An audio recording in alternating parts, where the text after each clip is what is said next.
Good morning सबाइके welcome back to तानसेस life. आज के चले एसेছি অনেক দিন পর একটা রান্নার ভিডিও নিয়ে। স্পেশাল মেনু আজকে হচ্ছে দই মাছ। দই মাছ বানানোর জন্য প্রথমে আমরা নিয়ে নিচ্ছি বেসন আর টক দই। পরিমাণ মতো যতগুলো পিস হবে মাছে সেই অনুযায়ী তোমাদের একটা আন্দাজ মতো পরিমাণ নিয়ে নিতে হবে।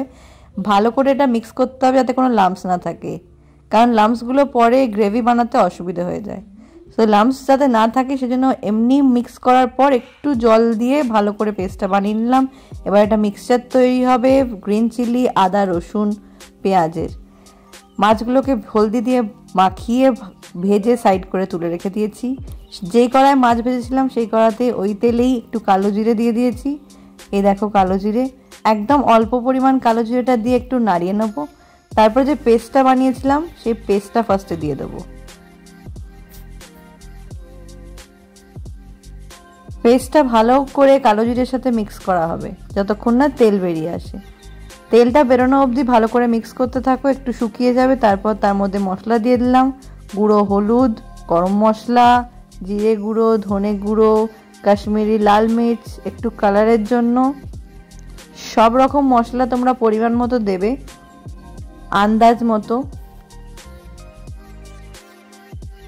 অল্প একটু সুগার, গ্রেটেড সুগার, আমরা নর্মাল সুগার ইউজ করি না এখন, সবই একদম গ্রাইন্ড করে নিই সুগারটাকে, সেটাই মোটামুটি ইউজ করি। আর রান্না করার সময় স্পেশালি মাথায় রাখবে গরম জল দিয়ে রান্না করলে কিছু কিছু রান্নার টেস্টটা অনেকটা বেশি বেড়ে যায়।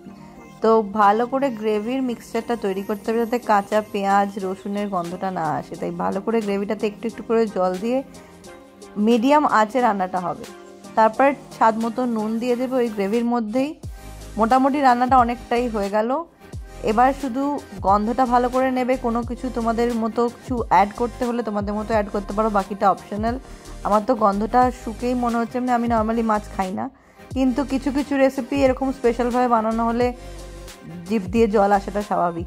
এখন আমি মিক্স করে দিচ্ছি একদম শুরুতে যে পেস্টটা বানানো হয়েছিল দই আর বেসনের যে মিক্সচারটা, ভালো করে মিক্সিংটা হয়েছিল বলে লাম্পসটা ক্রিয়েট হয়নি। নাহলে দেখো এই গরম জলের মধ্যে আমরা ওই ঠান্ডাটা দিচ্ছি, যদি লাম্পস আগে থেকেই থাকতো তাহলে এই লাম্পসটা ফাইনালি গিয়ে তোমরা অনেকক্ষণ সময় লেগে যেত লাম্পসটাকে পুরোপুরি ভ্যানিশ করতে। যাতে ফাইনাল যখন তুমি খাবারটা সার্ভ করবে যাতে মুখে যাতে কিছু না পড়ে, একদম মুখে দিলেই মিলিয়ে যাবে।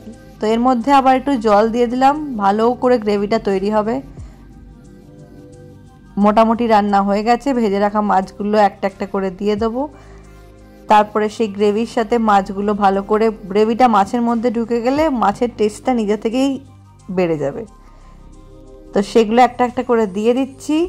তোমরা বাড়িতে নিশ্চয়ই রান্নাটা ট্রাই করে দেখো। অনেকেই তোমরা দই মাছ বানাও, খুবই কমন এই জিনিসটা, তাও তোমাদের সাথে শেয়ার করলাম, ভাবলাম যদি কারোর ভালো লাগে।